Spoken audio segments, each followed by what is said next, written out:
5 kerajaan terhebat yang pernah ada dalam sejarah Nusantara kan. Siapa saja sih mereka? Mari kita urutkan berdasarkan tahun berdirinya. Yang pertama, Kerajaan Kutai. Kerajaan ini berdiri sejak abad ke-4 Masehi di Muara Kaman, Kalimantan Timur. Kerajaan ini unggul di bidang perekonomian karena letak kerajaan yang strategis sehingga sektor pertanian dan perdagangan maju pesat. Saking kayanya kerajaan ini, salah satu rajanya bahkan pernah mempersembahkan 20.000 ekor lembu kepada kaum Brahmana atau kaum pendeta. Ada pula upacara pengorbanan emas dengan jumlah yang sangat banyak untuk dibagikan kepada rakyat dan dipersembahkan kepada dewa. Keunggulan kerajaan ini juga terletak pada kemampuan intelektual yang tinggi karena adanya golongan terdidik yang kemungkinan sudah pernah belajar ke luar negeri seperti India atau pusat-pusat penyebaran agama Hindu di Asia Tenggara. Yang kedua, Kerajaan Sriwijaya. Kerajaan Sriwijaya berdiri pada tahun 682 Masehi di Palembang, Sumatera Selatan. Dikenal sebagai kerajaan maritim terbesar di Nusantara karena mampu menguasai perdagangan di Selat Malaka dan Selat Sunda. Hal ini terjadi karena letaknya yang strategis, yaitu di tepian Sungai Musi, di mana pada masa itu Sungai Musi masih menjadi lintasan pelayaran dan perdagangan untuk wilayah Asia Timur dan Asia Selatan. Kerajaan ini juga memiliki daerah kekuasaan yang sangat luas, meliputi Sumatera, Jawa, Semenanjung Malaya, bahkan hingga ke luar negeri seperti Kamboja dan Thailand Selatan. Sriwijaya juga dikenal dengan armada laut yang kuat untuk mengatasi gangguan di wilayah perairan mereka. Yang ketiga, Kerajaan Mataram Kuno. Berdiri pada tahun 732 Masehi di Pulau Jawa. Keunggulan kerajaan ini terletak di bidang politik, ilmu pengetahuan, budaya, kesenian, dan sosialnya. Tapi hal yang sangat mencolok dari kerajaan ini adalah kekayaan seni dan budayanya yang bahkan masih bisa membuat orang tercengang hingga hari ini, seperti Candi Borobudur dan Candi Prambanan. Peninggalan arsitektur dan seni relief pada candi-candi Mataram kuno mencerminkan kemahiran dan keindahan seni rupa di masa itu. Masyarakat Mataram kuno juga bahkan mampu membuat sistem irigasi yang canggih untuk mengairi lahan pertanian mereka.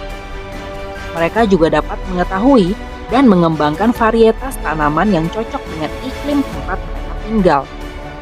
Maka tidak heran kalau kerajaan Mataram kuno juga dikenal sebagai kerajaan agraris yang sukses dan makmur.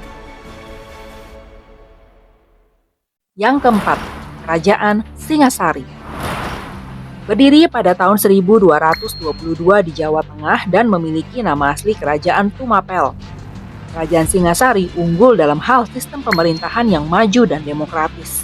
Sang raja tidak berkuasa sendiri, tetapi dibantu oleh seorang permaisuri dan perdana menteri.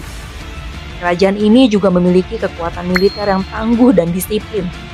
Mereka terdiri dari prajurit-prajurit pilihan yang dilatih secara keras dan dipersenjatai dengan senjata-senjata canggih. Maka tidak heran kalau kerajaan ini memiliki daerah kekuasaan yang luas hingga ke sebagian besar wilayah Nusantara. Kerajaan Singasari juga memiliki hubungan diplomatik yang luas dengan negara-negara lain, seperti Cina, Kamboja, Champa, Burma, dan India.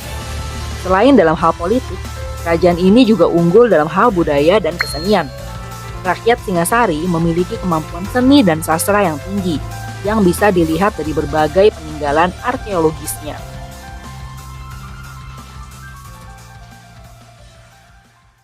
Yang kelima, Kerajaan Majapahit. Berdiri pada tahun 1293 di sekitar Mojokerto, Jawa Timur. Kerajaan ini merupakan kelanjutan dari Kerajaan Singasari, maka tidak heran keunggulannya sama dengan Kerajaan Singasari, yaitu di bidang politik dan militer. Kerajaan Majapahit adalah kerajaan terbesar di Nusantara dengan daerah kekuasaan yang hampir meliputi seluruh Nusantara, mulai dari Sumatera, Kalimantan, Semenanjung Malaya, Sulawesi, Nusa Tenggara, Maluku, Papua, bahkan hingga keluar Nusantara seperti Masik atau Singapura dan beberapa wilayah Filipina. Kerajaan ini juga memiliki hubungan diplomatik dengan sejumlah kerajaan di luar negeri, yaitu Kamboja, Siam, Burma Selatan, Vietnam, dan Cina. Majapahit juga menerapkan sistem perekonomian modern dengan menggunakan mata uang logam sebagai alat pembayaran. Jadi, tidak hanya menggunakan sistem barter atau tukar barang saja. Kekuatan utama kerajaan ini terletak dalam bidang militernya yang sangat tangguh dan membuatnya disegani oleh kerajaan-kerajaan lain. Sektor perekonomian, pendidikan, kebudayaan, dan sosial juga sangat maju di Majapahit. Terbukti dari banyaknya catatan sejarah yang diarsip lengkap melalui berbagai peninggalan arkeologis kerajaan ini. Nah, jadi itu dia 5 kerajaan terhebat yang pernah berdiri di Nusantara. Jangan lupakan warisan leluhur kita yang begitu luar biasa. Mari kita terus belajar sejarah, karena bangsa yang besar adalah bangsa yang tidak melupakan sejarahnya.